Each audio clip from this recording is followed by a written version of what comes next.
Hi. Here we are. In Wow. at the end. What an amazing episode. Totally amazing episode. We're going to be talking about episode 12 of season 2 of The Sopranos. That's right. The knight in white satin armor. Mm-hmm. What is the original expression? Just a knight. Shining armor. Shining armor. Yeah, that's what I think. In white shining armor? I mean, I think it's a combination of a lot of Well, there's a lot of combinations sort of expressions weird in misappropriation. this. Yeah, but there's a lot of those in this episode. So I was Yeah. trying to keep track of them, but Ooh. it like there was a lot. It was going fast. So Yeah. um There's probably a common saying talking about in white satin or something too. I'm trying to think like what that would be. Well, there's Moody Blues, Knights in White Satin, which is actually like knights, Nights, Right. not knights. So there is like this like complex grabbing of different sayings and songs. Yeah. I don't know. Maybe let's return to that. Yeah. I mean, what do you think in this episode? Like, if we just think about it generally, like, who is or who are knights in white satin in this episode? Or, like, what are, who are, like, what does that mean in the context of this episode? Well- like, what does it mean to be a knight in white satin armor? Or, like, Right. Well, what are people looking for, right? Like, because I think there's female characters in this episode Yeah. that are looking for a man to be a certain thing. Right. And men themselves are looking at themselves to also be certain kinds of, like, fulfill certain kinds of images Right. of what it means to be this, like, a good man, Yeah. even. Well, yeah. So, yeah, what do you think? Where do you see, like, examples of this? Well, I think Irina is looking for somebody to come and save her. And Yeah. she's talked about in previous episodes, like, what, I'm going to be with this cab driver. I said he was a cab driver from Kazakhstan. Or there's, like, Yeah. This factory worker. She's looking for somebody like Tony to come and bring her to another place in her life. Mm-hmm. And she wants somebody to kind of transport her. We find out more about her background in this episode about working at the Bing. And saying she doesn't want to go back to that, which is understandable. But she's looking to Tony as somebody who can take her away from that. And the reality is he won't. Well, he also, like, he definitely won't. No. But it's funny because, like, she knows that. But yet until Tony is actually, like, he's the one who's critical of her having a relationship with him. Right. Do you know what I mean? Like, Yeah. he's kind of like, why would you be with me, right? Like, don't you want a guy? Like, why would you want to be with a guy who would Right. treat you this way Yeah. or whatever? Like, he says these things, Yeah. and it kind of like disgusts him in some Yeah. way that she's with this guy who's so disgusting, but that guy is him, right? It's another great and he example. says it to Yeah. Melfi too, and he's mad at Melfi because she's not being critical of his sexual relationship with Irina. Right. Right? Like, he's like, you're judging me, and she's like, I've actually never judged any of your relationship, like extramarital Or any of my clients' sexual relationships. And he's like, but even with me being 20 years older than her, Right. he's like, He's looking for it. he's looking for someone to be critical of him, and nobody's giving him that. Yeah. Except for Carmela, Interesting. right? Yeah. Like, even I always forget Syl's wife, Gabriella. Yeah. Even she's kind of like, they're all the same. Like, she's not even being critical of Tony Right. with Carmela, right? Like, Yeah. I don't know. Anyway, so it's funny, like, that's Irina. You're right. I think Irina is looking for that, but Tony's definitely not going to be the one to be that person for her. Definitely not. And I think, too, for us as viewers, when we think about who is Tony, could he be a knight in white satin armor? And at the end of the episode, when we think about his relationship with female characters on this show, he's driven Irina to suicide. And the last thing that we're left with is Carmela saying, I just might commit suicide if you don't do this for me. So clearly he has this toxic effect on the woman around him. Yeah. Well, and you can think about that as kind of like a prototype of some sort, right? This, like, there are men out there who are looking to, like, save people, Yeah. right? Like, there are people out there who Right. are looking to save other people, right? It's Yeah. kind of like a drive. In a lot of ways, we see that in the other characters, right? Like maybe Carmela's enabling kind of behaviors or complicity, if you want to call it that. But we don't really see Tony as that kind of person who, like, has this drive to help people. Yeah. We see a little bit of it with Irina. Like, he sees something in her, like her depression or whatever, that he is like softer than he might be, like with the other women in his past, right? He says that. He's like, I don't know why I'm just not saying fuck off, like, because he's done that with other people. Yeah. So he does have some level of compassion for her. He wants to help her. He gets her a referral. Yeah. He makes a big deal out of that, but he gets her this referral to a psychiatrist. Yeah. Her cousin, Svetlana. Yeah. She has her like knight in white satin armor story, right? Yeah. Like, her leg falls off at the Gap. Right. And some guy scoops her up and rescues her. And I guess that's what Irina's looking for. Yeah. Right. Yeah.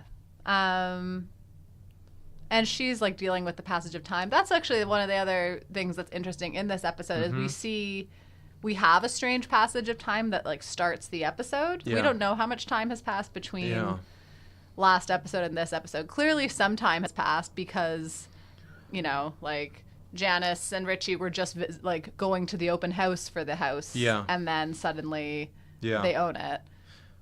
Right. You know? Yeah. So, like, or, like, with Pussy, maybe we'll talk more about Pussy after, but, like, he's had this kind of strange personality change. But in terms of Irina, like, she's really capturing that, like, this, you know, like, they mention a lot of times, like, been with her for 2 years, or like, they mention these amounts of time, and she's been told, like, she's too old for the modeling industry, right? Like, so she's kind of grappling with this passage of time thing as well. Even the way they set the episode up, it's a little bit different than others, where we have the two dancers dancing in the house. Right. It's a scene that's completely out of the ordinary in Sopranos, and the way that they play with it is fascinating too. So, like, seeing two dancers, which is obviously so detached from the mob world of the Sopranos, like, that's just such a completely different world, to the point where Richie, that's actually what leads to Richie getting murdered in this episode, is him thinking that his son, his namesake, is gay because he's dancing, and Janice challenging him. That's how foreign what he's doing is and what that is. So they start on that, and they start with basically a score. Yeah. But it's this really interesting... Do you know what piece of music that is? We should have looked that up. I wasn't sure, but for me it was just like, it was movie music. It was cinematic scoring. They had moments happen at times. It plays off of the moments that are happening. Yeah. And the score played off of the scenes. So, you know, like when Janice... Do you think it was a score then? Do you think actually, this is the thing. or is it's it a actually piece of like music? it's so deep the way that they handle it, because it's used like a score. It is score-like music. It's playing off of the emotions of different characters. It's almost like there's different changes that are happening in the score for, like, Janice and Tony walk in, and all of a sudden we go to this kind of different feeling of the music, as opposed to this kind of like fantasy thing that's created at the beginning. Yeah. And yet the score will kind of shift as new characters are brought in. Yeah. And yet the funny thing about it is that there is a boombox. No, I know. And so it is source... It's questionable if it's source music or not. They're really kind of playing with us as viewers. Yeah. Because technically it could just be source music. It could just be coming out of the boombox and being there for the dancers. Yeah. But there's something about it that doesn't feel like it is. And the way they treat it as filmmakers is that it is a score. Yeah. And it starts off that episode in a different way, where we're kind of transported somewhere else. And it is kind of hard to know where we are. Yeah. What's going on. They're kind of, creating a false sense of mood. Mm-hmm. Well, I mean, that's something I wish we actually could look up, and maybe we will in between taping this and posting about it, because I just love the way they played with that. They even like they use these like swells in the music and stuff like that to emphasize like when Tony's about to walk out, right? Like there's this like swell in the music as things get really heated, and then he walks. Anyways, it's just really incredible. And I love just how it's all shot, like how you turn from this one room into the other room, and then you see the boombox behind Janice. It's just like, it's so crazy. Also in that scene, we've never seen Richie's son, Little Ricky, before, but we've also never seen... Or Jackie Jr. That's why, Jackie, like we wrote Vito exclamation mark on a previous one, I wrote Jackie exclamation point on this one. So I forgot, like, so in the meantime, like, he's dropped out of university, right? And, since his dad died. Yeah. And now Richie's kind of taken him under his wing, and so his first involvement in the show Yeah. is through this kind of planned hit on Tony. Yeah, it's such a minor part, but it's really interesting to think about that in terms of like what he's doing right now in the show compared to what he becomes later on in the show. Because I actually never really stored away that the first time we see him, he's a bit player, but he's a bit player in assassinating Tony. Right. And he becomes a much more major character, and that's not how I relate him to the Well, it's family. interesting. Yeah, like they kind of, I think they want to show you that, like even though you know who he is, right? Like you know that that's, you know, the former boss's son or whatever. Yeah. Like they give you some hints. Junior treats him like he is nothing, right? Yeah. Like Junior's What's like, that? Is somebody talking? Somebody talking, Yeah. right? Like, so you just know how like, you know, unimportant he is at this time Yeah. to these bigger players. So I like how they do that. Yeah. But yeah, so we have that scene. We have the scene like with them, with Tony and Richie, and I don't know who Tony was with, but when they're in the rain with the umbrellas. Oh, he's with the Barisi waste management guy. Oh yeah. Who's right. been introduced this season. Right. And Jackie's also there, so we do see that he like they're showing us a lot of him for a reason. Yeah. And it's a lot about, you know, it's a lot about, again, like what is a real man, right? Like there's a lot of this that Richie goes through, right? So we think about like being a knight in white satin armor or whatever, Right. or just like being a man, Yeah. right? He looks at his son and he looks at Jackie's son, Yeah. Jackie Jr., and he's like, if only I could have had a son like that, Yeah. right? And so like that there's something more manly, something more... I don't know, Desirable, imposing or yeah. like desirable, but also like that being manly means that you don't do things like ballroom dancing, Yeah. right? It means that you would put out a hit for Tony Soprano, right? It like kind of has this violence that's embedded in it. And these other things like in their world, right? Like it does mean like having a gumar. Yeah. Right? Like it does mean like that's just like part of the image, part of the Entitlement too. Yeah. So Kind of like the also like part of the lack of equality between men and women in this world. Yeah. Because the expectations are that men are entitled to a lot of things that the women are completely not entitled to. So there's a crazy double standard. Yeah. And so we see Carmela kind of resolving this for herself in a way. Kind of. Go when she somehow tracks down Vic Musto creepily and goes into the paint store to talk to him. We kind of know his emotions, right? We kind of know that he heard, you know, like from his sister or whatever, like, you know, who Tony Soprano is. And but we see like Carmela really, like, you know, really having this, I think for her, like an honest moment. Like she didn't really know what was going on. She was just like grateful for him, you know, telling him she was grateful that he didn't come because she would admit a mistake. She says at some point I might be free, which was an interesting statement. Yeah. Anyway, so we see her like basically have this monologue. Yeah. Right, like explaining all this to Vic, and then she walks out and he like breathes this sigh of relief, like that he's not going to be in trouble, right? So she's worked that out, but then she also smells Irina's perfume, Right. because she works at a perfume stand. She smells Irina's perfume on Tony's clothes. She cries at the engagement party, right? Like she's clearly really distraught. Yeah. And you know, and part of her is just disappointed herself, right? She says that to Tony. She's like, and part of me believed you. Like she's like, the saddest part is that part of me almost believed you, or whatever. When he said like it's been over for a long time, you know. Yeah. But then she so she decides, and we see like that's, you know, but that's the only agency that she has. And then she takes a step that I think is really interesting for her, and she plans this trip to Italy. Yeah. And again, we saw her not be able to go to Italy earlier this season. Yeah. And so she kind of takes an agentic step, but it's because she's learned to manipulate Tony in a different way. It's interesting to see her use that exert that kind of dominance. Yeah. Yeah, and also that like for her to get what she wants, that's required. Mm-hmm. And also that it'll work. You know, like we can see her walking away like that kind of statement will work and resonate with Tony, because she does hold power over him, obviously, and just by making like a bit of an ultimatum, she's capable of having what she needs. Well, it's also like, it's using himself against himself, right? Yeah. So like, how could he possibly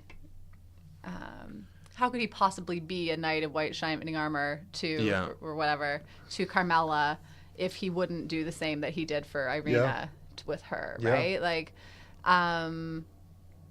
it kind of in some way it allows him, like, he still is like, he can pay for this stuff and he can let her go to Italy. What a great dude Tony is. What a great guy. Giving someone $75,000, what a great guy you are. Wow. Right? Like, he can still see himself, he could still see himself in that way. I think he does see himself at this point in the season as relatively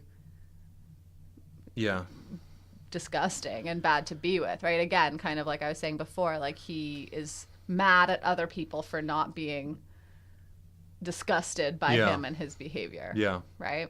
Yeah. I think, too, part of it is that Carmela, with Vic Musto, she kind of created this narrative of respect and integrity where she sees him as this like upstanding dude. Upstanding person who was strong enough and had enough fortitude to recognize that he didn't want to sin, that, it's what she's looking for because it's the opposite of the world she lives in. Right. And the man that she's married to is so immoral that she's looking for that morality, but she's kind of fabricating it, which is interesting because, as she hears, it's like, no, he didn't do that because he pissed his pants, And so for me, that also like represented how tangled in the soprano world she is and how hopeless it kind of is. Like when even that rhetoric of like, one day I might be free. Well, right now she's not free. She's in, and it's like that scene that we had with Vic Musto with the wallpaper.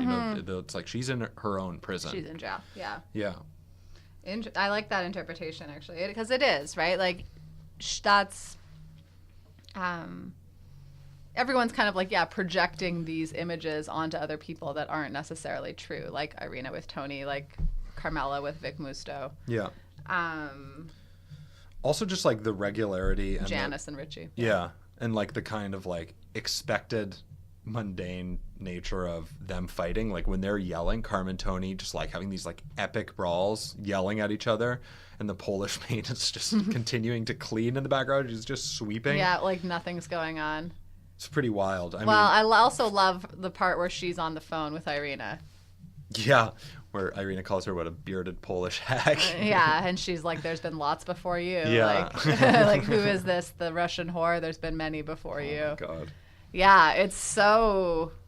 Also just like the like brief kind of like glimmers and like the mentions of like her Russian culture. Right. How like she wouldn't interact with a Romanian because it goes back hundreds of years, or her with the Polish lady, like they're just like kind of like mouthing off each other. They have this beef, yeah. Yeah, but we just get this like snapshot into it, but because it's not Italian and focused, around Tony and his family, like that's all we see. Yeah, well, they talk about her like having to go to Kazakhstan to live. Right. They talk about how like why Russians hate psychiatrists because it would be like some scary KGB shit. Yeah, yeah. Those were great, and I do love the cousin. Yeah, Svetlana. Yeah. Great character. Yeah. Her first episode too. There's actually a lot of new she comes back. characters. Spoiler. Yeah. Spoiler. The legless Russian comes back. Yeah. Yeah. Another thing with masculinity too, with what you're talking about, is Janice actually kind of like pushing Richie over the edge at the beginning, near the end, where she's saying it's just sad, and that the reason why she doesn't want, why Tony doesn't want to actually be around him is not because of AJ getting a C. Right. It's because he doesn't want you around his kids. And like that actually really pushes Richie's buttons. Yes. And it's interesting to see, talking about like maneuvering, to see Janice trying to strategize almost like against her own family in this way. Like she has to know that this is going to lead to the likely murder of her brother. Yeah. Which is crazy to think about what happened in the first season, where our antagonist is Livia, who's making moves against Tony. Right. And Livia and Junior plotting against his life. Well, now it's still in his family, and yet he isn't fully aware, actually, of how involved Janice is. But Junior is. You know, he says, you have to wonder where my darling her head nurse, is at. my darling niece. In fact, the whole season, actually, he's kind of aware. He makes these little statements. He's, about her stealing a wallet as a 10-year-old or whatever age she was. Yeah. Well, we do have, of course, this scene where Janice does take some power. And again, like... we sure do. I think the moral of this episode is Janice is the craziest character. Yeah. She's pretty crazy. Because she does make this... She comes to some kind of... I don't know. Well, let's discuss. Like, what do you think made Janice do it? Because she's all on, she does love him, wants to marry him, sees herself having this life with him, right? Yeah. She knows what kind of guy he is. Has he ever hit her before? Not that we've seen. I don't think so. I was trying to remember that. But we have seen him, of course, hold a gun to her head while they're having sex, for example. She knows, they talk, she has that conversation with Tony about, what he did to Beansy. And then she has this, alternate explanation for it, right? She's like... Yeah.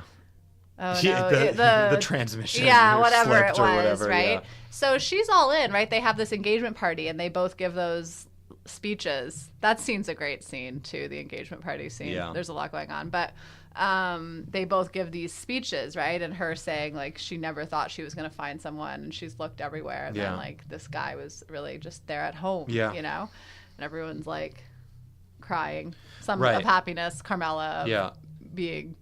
Well, I also think a big part of it is that Janice has had a pretty major arc throughout this season. And she came in as somebody who was detached from the world of The Sopranos. Coming in from Seattle, she was a completely different person. And in, where Tony said very recently, Janice, you've completely transformed. Right. I actually think in many ways she had completely transformed. She had become the real Janice by that point. But this is actually the climax of that. This is the summit of this is who she really is. Right. And she's fully become herself, at this moment. And that's a murdering soprano. She's a murderer.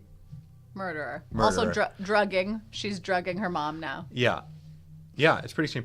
The thing that really blows me away with that scene is the way that they're playing with form in this season. And for me, it's just so revolutionary and so creative, because when I think back to the first season, it's much more traditional. Even though a lot is set up in the penultimate, a lot happens in the penultimate episode, and that's something that they kind of created. What they're doing now is completely different. It's this wild, unpredictable approach to form where the climax just happens so unexpectedly and out of the blue. Yeah.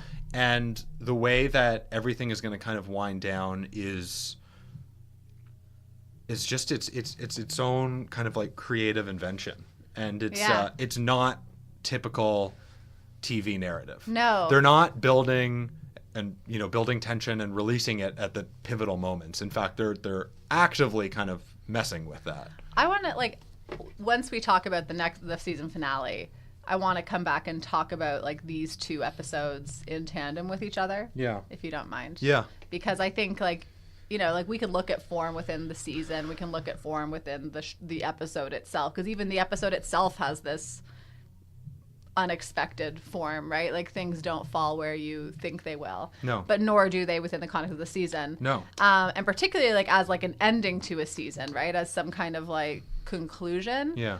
This episode paired with the season finale are really, really interesting. And I think that's why we kind of get that strange time jump element, right? I think that these They're two linked. are really and that happens in this show.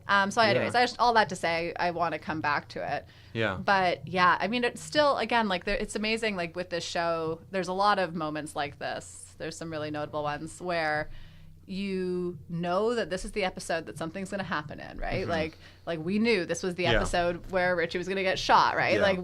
We absolutely knew that. But still when it happens, you're taken by surprise. Yeah. which is pretty magical in terms It of is. like, again, like we know exactly Yeah. what's coming. It's just in the way that they deal with it for possibly like or one of the pivotal plot points in the entire season. The way they develop it and end it is so wild. Yeah. Because it's just snatched away from us. Like Richie's introduced. Yeah. He's a major player in the drama of the season, Yeah. and then he's just gone. Yeah. And that's a ballsy thing to do as a writer. It's so ballsy. Yeah.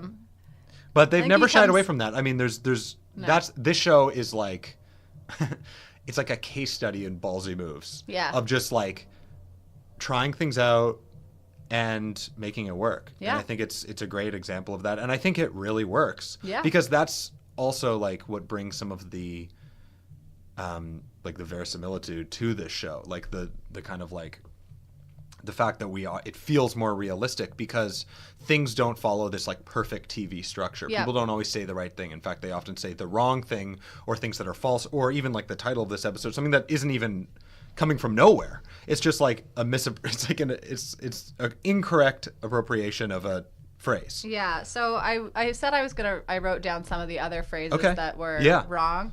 And because I love that point, right? Like it's these like, kind of like dreams are, right? Kind of like how our brains work too, and how real life is. You're right. It's this like conglomeration of moments that somehow make up this whole, right? Yeah. And this show's so good at showing you that. And they're not always the most meaningful moments. Anyways, but the two that I wrote down that Richie said them both actually. He said during his little engagement speech. He says one door opens and another closes, and that's just like the wrong order, right? Like Right. right, like it's supposed to be one door closes, another opens. Right. So he says it that way, which Right. is really you don't think of, you kind of just hear it. And again, a lot of expressions like that are so trite, like Yeah. they do kind of they just pass you by, but like that's not the expression, right? Yeah. And like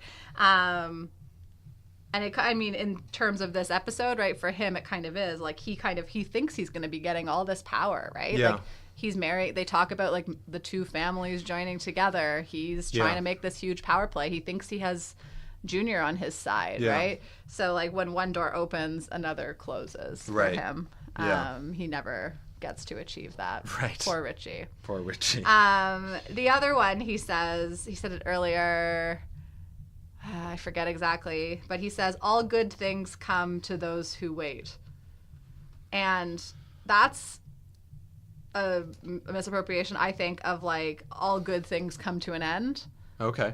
And there is like Right. good things come to those who wait. But the fact that he said all good things come to those Good who things wait. come to an end. Right. Good. Right. Yeah. Is that a combination of two I think things? that's a combination of two. And I like those. I have a friend who used to say that you had to just grab the gift horse by the mouth. Right. My friend Lee. Sometimes you got to do that. I think mixing expressions is interesting here, especially like obviously it's purposeful in terms of the title, and Yeah. when you're writing a script, Yeah. you make those kind of word choices. But I think it is. It's like, yeah, I can't describe like the meaning behind it. It really is like to, I think, turn the watcher on your head a little bit, like to kind of disorient you the same way that these characters, like put you in the mind state of some of these characters. We get a little bit of like Janice's point of view, actually, like when she is shooting Richie, we kind of get that like swervy camera, like from her perspective thing. So like it kind of, and again, it's like when things surprise us, like I think that's what the writers and the team are just really invested in doing, is to kind of put you off balance, take you out of what you usually, the expressions that you already know, and the form of TV that you already know. Yeah. And, you know, even like if you think you know how a character might react, you don't really know them at all. Right. So for me, it was just kind of representative of that. Yeah. That brings up some interesting points about character. Like you talked about why Janice did this. And I think there's a couple interesting things that happen at that moment for us to kind of unravel. One of which is like when I was watching it this time, I was really thinking about like what's the conversation, what's the disagreement that leads to Richie hitting her and her killing him, and it's just talking about his son, right, as a ballroom dancer, and she's upset about what if he was gay? What difference does it make? And then he hits her. So she has different principles and values than Richie that she probably should have been able to recognize very clearly. Like, even if you think about the beginning of the season, she talks about Richie's plight in prison or whatever has made him more sensitive to the plight of women. It's like Carmela laughs in her face. Yeah. And I think she should have recognized, like, that lack of shared values. Yeah. Well, even we see that in the scene where she and Carmela are looking at wedding dresses. Yeah. Right? And they're talking about it. And Carmela says, like, when she's talking about, like, the holding the gun to the head thing, she's like, I thought you were a feminist, right? Like, it is kind of like who are you, Janice? Right. Because you've gone through this, like, really rapid transformation now. But who are you? Like, if this is something that is true, like, would truly set you off so much that you would kill someone, right? Like, what are your values? Yeah. And who are you? It's a great question. Yeah. One other interesting thing about values is that Richie has made he's made one of his values very clear, and that's to Christopher, that he's upset at Christopher for hitting his niece before they were married. That's why he's upset. Right. Which is insane. Yes. But for him, like, we get a window into his value structure, and for him that's very important. And yet he's hypocritical to even that system of values at that moment when he hits Janice, because they are not married. Yeah. And so it does expose the hypocrisy of even the tiny, not that there's any values to that, like, level of integrity or morality or whatever, but it exposes that even that he can't hold on to. Yeah. There's nothing. It's just like a void. Yeah. He is kind of a black hole. Like, I just feel like, And again, like, now that he's gone, I'm shocked from watching this season of how dominating he is over the season. When I think of season 2, I think of Richie Aprile. Yeah. But the crazy thing is he's not that present. No. If you're actually going to look at scripts and add up all of his lines, it's not that much. Or one of those YouTube videos. He's like, maybe there's one. Yeah, I mean, he's definitely a main part of the season, but in some ways, when I think about who the main antagonist is, maybe it's even more Janice than him, because Janice is manipulating him. She's kind of the puppet master. Yeah. In terms of getting somebody to act against Tony. Yeah, but I guess, like, going back to kind of my question, right? Like, is who is Janice, right?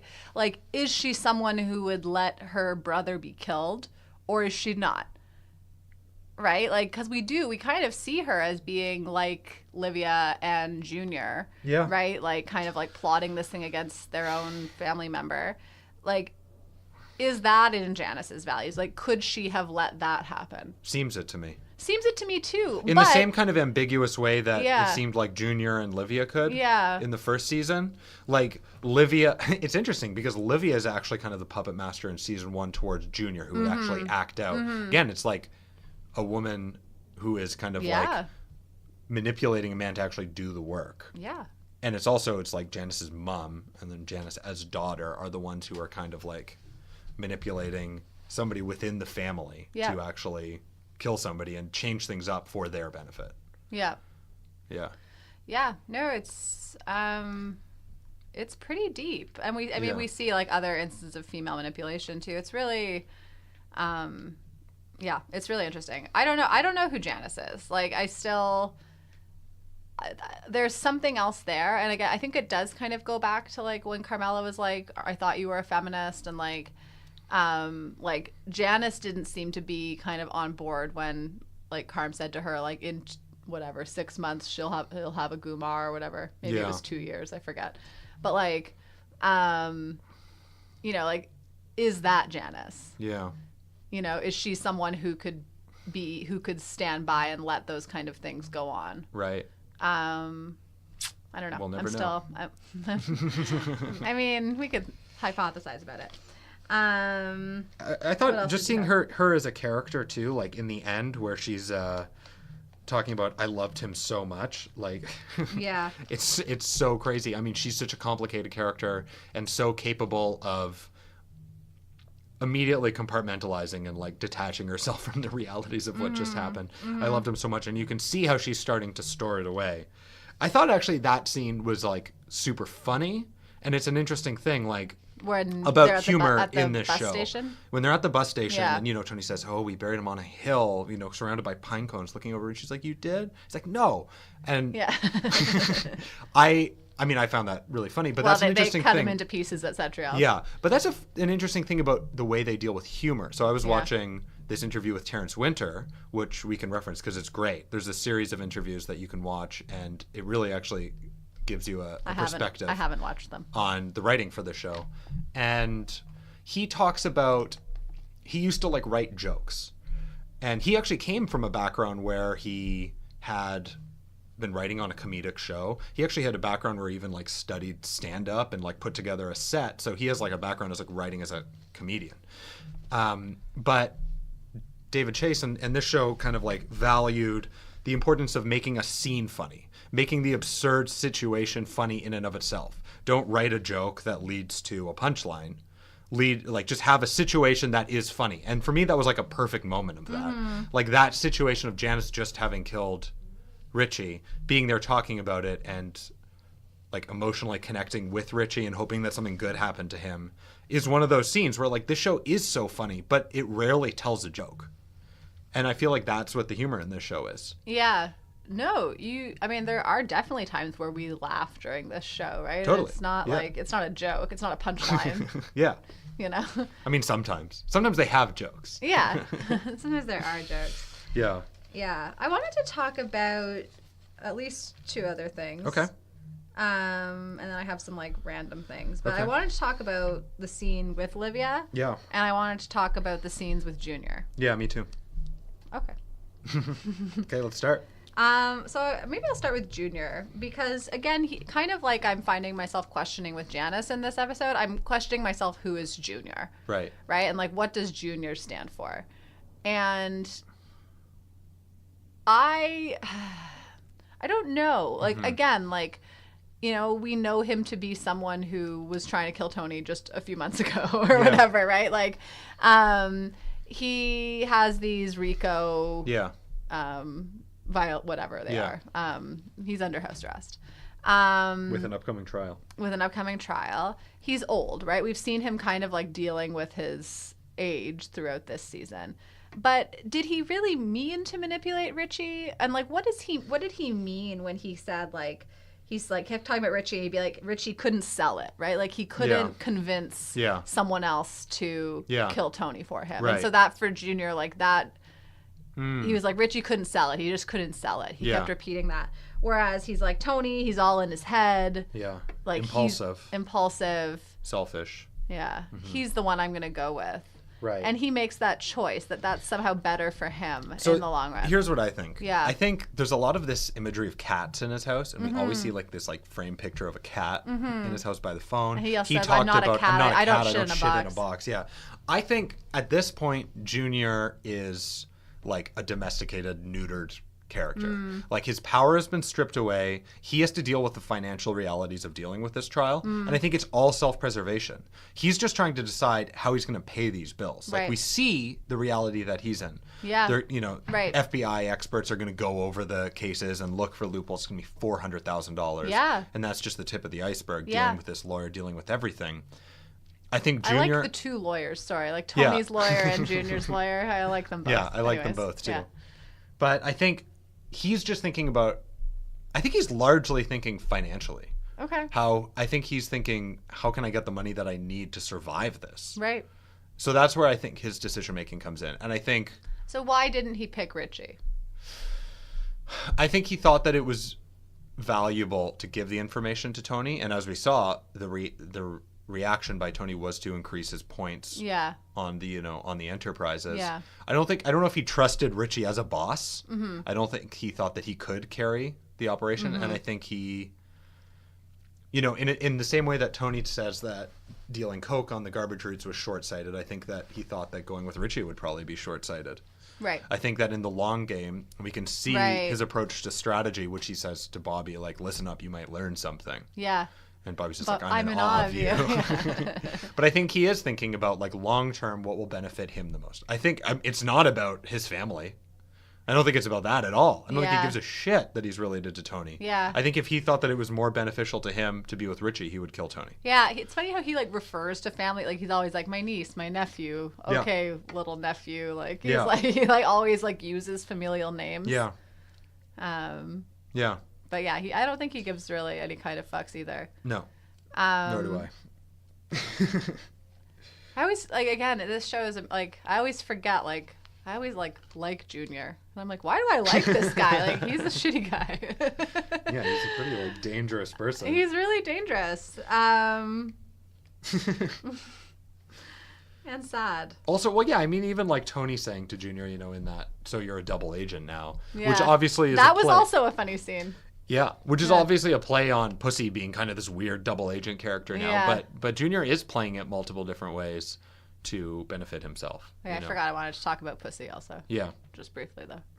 Let's do it. Let's talk about it. Okay, let's talk about Pussy briefly. I feel like this is one character development over this, I don't know, amount of time between last episode and this episode where Pussy undergoes this, like, very drastic character change. It is. And becomes, like, obsessed with being an FBI agent.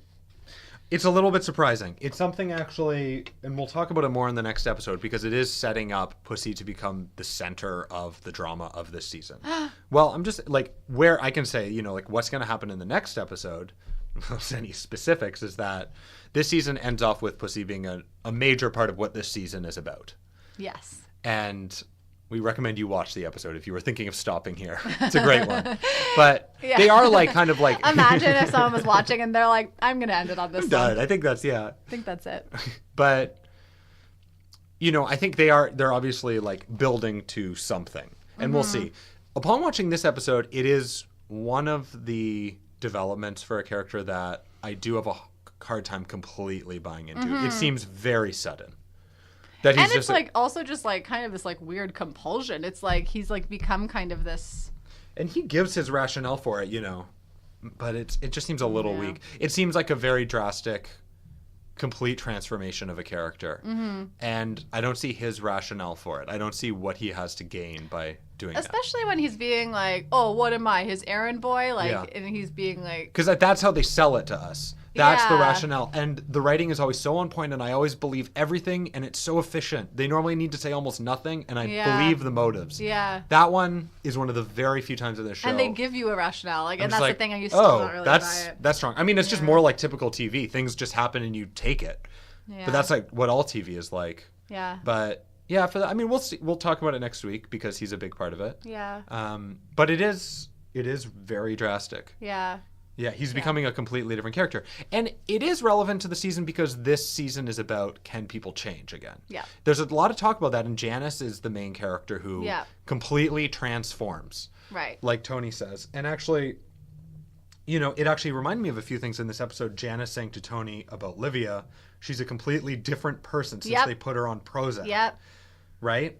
And it's asking us the question, do people change? And at the end of this, with the interaction between Livia and Tony, it ends with these kind of like smiling, laughing from Livia, these kind of like maniacal looks creepy. that are hard to read, right? Yeah. Again, this like ambiguity over what it is. She's crying, but it actually looks like she's smiling or laughing at Especially him. at the end. Which is exactly what happens at the end of the first season. So they're kind of bringing it back to the same place for her. She has not changed as a character. No. But there are all these characters. It's like, oh, well, will they change? And I think...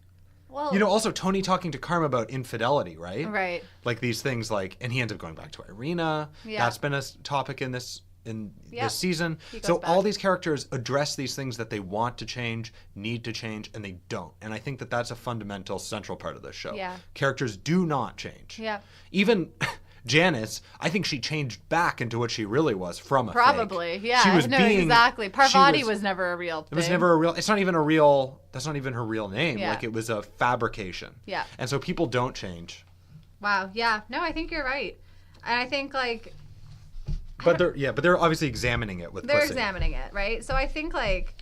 that whole scene with Livia and Tony at the end there, right? Like he in some ways, like he is in some ways Janice's white knight in this episode, right? Yeah. Like when she calls, he comes to the rescue. He unquestioningly starts cleaning up a body, right? Like we see him mopping the floor. Him, like he's not cutting up the body, which is I forgot about that disturbing scene. I also want to make a mental note to find out the next time Christopher eats from Satriali's, because he says it's going to be a while for him. But I feel like it could be next episode, which would be kind of funny. Yeah. But you know, Tony, he like organizes this whole thing. He you know, gets the body carted away. And then when he's bringing Janice, when they're leaving to go to the bus station, right, Livia comes down the stairs. Yeah. And Tony's kind of not there yet. Just Janice and Livia are there. And it's really the first conversation we see him have with Livia since last season, right? And he says, how could she have had a chance with a mom like you? He's not putting it on himself, right? Like he's not saying like, how could I have had a chance? But he is putting himself out there and, you know, like giving Janice a pass in some ways, right? Like for good or for bad. He talks a lot about how like what he's learned in therapy is about blaming your mom. Well, it's interesting because Janice is like, oh, but her dad was you know, right. Like, Tony can't go that far, right? Like that, he can't see that far, right? He can only kind of, he's found this one thing to blame. Yeah. And he's focused on that. Yeah. That's where he puts his energy. But he does, you know, like have some compassion for Janice. Yeah. I mean, her marrying Richie was not, you know, whatever Carmela said at the end. It was not a match made in heaven or something like that. Yeah. But church and lessons. But you know, he's pretty honest with her, right? Yeah. Like, and he says to her, like, you don't know, do you? Yeah. To Livia. Yeah. And well, that's such an interesting interaction, you know, like Livia, just the cruelty she shows to Janice too. She, you know, he probably jilted her story of her life. Yeah. You know, so like that's how she interacts. Well, apparently with Janice. She used to comment on Janice's weight when she would come home or call her a slut, right? Yeah. Like, you know, we do see how it would be challenging for Janice to have a normal relationship. It would. But it's interesting then to hear Livia's rationale. You know, somebody has to teach them right from wrong. Yeah. I think I did a pretty good job. That's interesting because clearly nobody taught these people right from wrong. And clearly she did not do a good job. Well, her image of what a good job is, and she says it. She's like, look at that house. Place you live in, right? I know. And such shallow, superficial values. Yeah, like it's nothing. It's meaningless, right? We see the house that Janice and Richie were going to live in, this like beautiful monstrosity. Yeah. And the house where, you know, Carmen and Tony live as well, right? And yet it's a fantasy. Like that first scene, that would be a positive thing in their lives. It's meaningless. Yeah. And to attach value to it is a fantasy. It's a fabrication. Yeah. Yeah. I just had a couple little things. I don't know what you had me something too. else big to... No, go for it. I just wanted to talk quickly about we were talking about hypocrisy a little bit earlier. We have the scene with the FBI. What's the chief guy? The boss, Frank Cubitoso. Cubitoso. And we see him and Skip, like, he gets this birthday platter from Tony. Yeah, right? I know. Which is funny. I know we can't accept gifts. Yeah, but then they eat it anyways, right? They're just such hypocrites. Very, almost very Wire in some ways. Of like equating the realities of the basically like the robbers or whatever, police and robbers, whatever that game is. I don't know. Cops and robbers? Cops and robbers. That's the one. But yeah, just like looking at the structures of the two and looking at like how like the hypocrisies exist in both of them. And then the other thing I had was the pony boots that Tony gives to Irina. Oh, pony boots. I didn't write that down. I did. Pony boots. I wrote it in my notes. Actually, I wrote pony boots, chicken soup.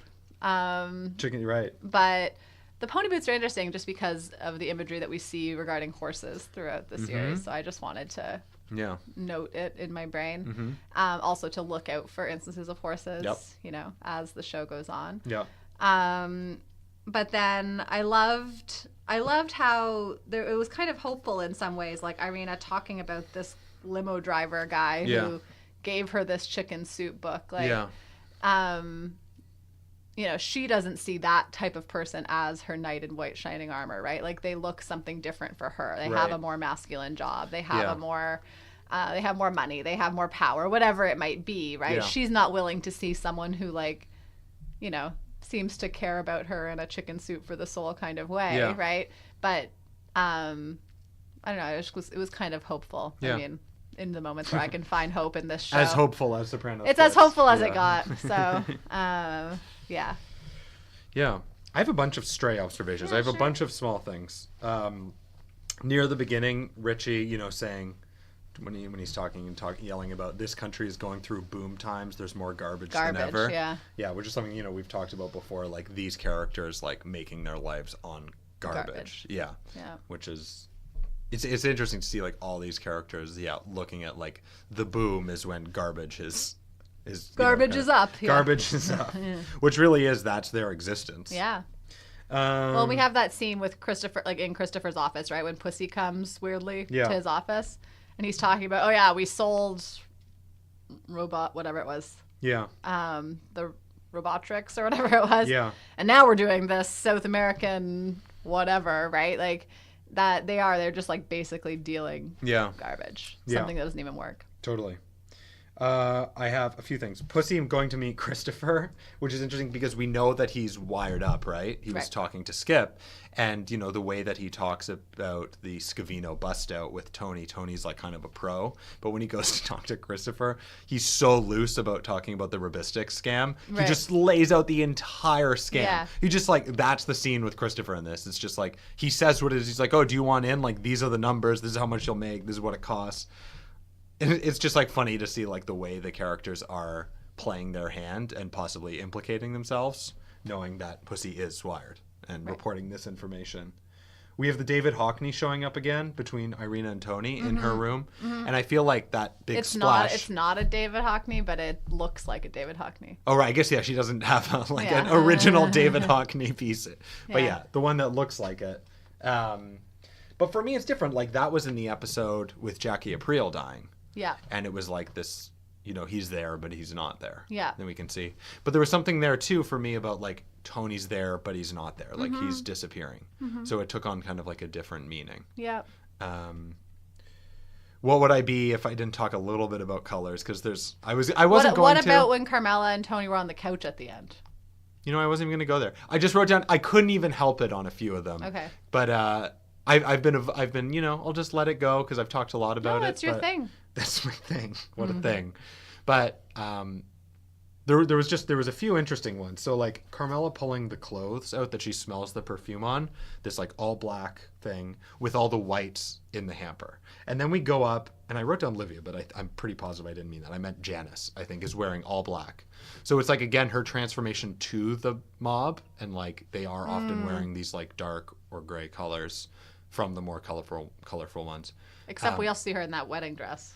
We see her in a wedding dress, which to me just feels so out of place. Yeah. Even the things when she's in a wedding dress talking about having sex with a gun to your head. Yeah. Like it's just so strange. There's something so wrong about it. Yeah. But she's transformed, and we see her wearing the colors that we typically affiliate with the mob members. Yeah. Carmela pulling out something affiliated with that, right? Yeah. And contrasting all the whites around. For me, where this gets interesting and why I just had to write it down was Carmela meeting Vic at the paint store. And if you look at the way they frame the composition, like there's all these color swatches in between them. So like the full range of all colors and like all the, you know, all the kind of like variations that we could have with color are in between them. And I think that Carmela is coming up with this story. She's looking for something that's completely outside of the mob world. She's looking for color. That isn't just she wants to limited to- extract herself. Yeah. The reality is that it's hopeless, or it seems hopeless when we examine it. Yeah. But that's what she's looking for, and she sought it out. She actually, you know, found out where he would be and went and waited at this paint store. Yeah. But her in that environment she is detaching herself from the black and white world of the mob. Yeah. I thought that was really interesting. And then, you know, when she leaves, Vic Musto says, do you know who she's married to? And then we go to Tony in psychiatry wearing a black blazer over Grace again. And that's a very dramatic shot. It is. So again, just like the mood and the color palette that's used is immediately contrasted. Who she married to? Well, now we're in this other world again. So the way that they use that is really interesting. But in the paint store, I thought was a really deliberate That's use really of good. it. Yeah, that's really great. I don't know. And then she was wearing That's all my thing. red. She was wearing all red on I know. Coach. I know, and it's he was true. wearing all black. I know, it's true. I didn't even write that down, but I'm so proud of you. My Thanks. my color Your protege. little protege, yeah. I have a few tiny things with Janice and Richie. When they were fighting over, they were in the house, not the scene where she kills him, but Richie saying, there might not be as much money. I don't want you spending as much. They're having this argument, and again, the way that they frame things in this show, two people talking, something in the background that's often like worth paying attention to. There's like boxing that Richie is actually kind of holding Richie's focus. Right. So I feel like Richie is kind of engaged in this like sort of like violent matchup with Tony. Right. As this is happening. And it's like in the background, but it's also kind of like informing what's happening between those two as characters right now. And it's just kind of something there. Also, Janice, again, going to the like complexity of Janice and also just like the insane hypocrisy in her dealing with these things. Her crying over the dead body. But also smoking a cigarette. Smoking a cigarette, so also like out of control based Yeah. on, like what we've seen in this show Yeah. a lot of the time. There's some instances of cigars being used when somebody's like more in And Tony's more Tony in control. does smoke in a this cigar episode. after having sex earlier He in the does. episode. Yeah. Which is a weird thing to, like, a cigarette is one thing, but Cigar. a cigar, it's just like a weird thing It's to a like strong pull out. move. Yeah. But yeah, Janice, I mean, being out of control, requiring Tony in that example, but then also as we see in her few scenes after that, just like rationalizing and internalizing the events in a very strange kind of fantasy manner. Right. So a lot going on in this Will episode. Janice ever come back from Seattle? Yeah. We'll see. Yeah, that's your only question. That is, yeah. It's, I mean, Robin Green and Mitchell. Will Christopher ever eat at Satriali's again? Probably. I think that this show has established like the teams that are, really working on things. So this one was written by Robin Green and Mitchell Burgess, directed by Alan Coulter, who we've seen a lot by now, who kind of like survived the first season where almost everybody got fired from the writer's room. They've brought on people who really get the show. And it's starting, I think, to get a little bit more nuanced. It's like a little bit more subtle in the way they deal with their themes. Yeah. But This episode was masterful. But in maybe that sense, I feel like they're also like maybe even more capable of getting more in there. Like it's so dense. There's so much happening in an episode like this. And we are at the end of the season, but it's not obvious. It's not like a typical TV show where it's like fireworks or like drama that hits you over the head. No. It's actually like the quiet, slow incubation of these profound ideas that are finally dealt with. Yeah. It's amazing. Yeah, no, it's totally amazing. This was a longer episode for them too, so I think it did give them, especially compared to the one recently where it was like quite a short episode. Yeah. So I think this episode like allowed them that, but also this kind of like climax of the season. Yeah. Well, one of the climaxes of the season. They gave it a lot of space. Yeah. They played with what our expectations may be. So I think it's cool. So at the end of the episode, I think I can safely say we like the show. It's good. We're not going to stop watching after this episode.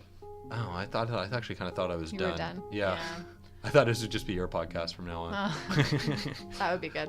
I've, not even trained you. I've just, thrown out so much color stuff that you've been bombarded with it to a point where I think you can handle all the color analysis. Yeah. The whole podcast will be about like Meadows' clothes. Oh, that'd be a good one. Yeah. Well, keep listening and rate and review us if you enjoy the show. Helps people find it. We appreciate it. And send us an email. It helps us to feel good about ourselves. Helps us to feel good about ourselves, which is important. Yeah. We need that while we're watching the show. Sometimes we get 'cause depressed.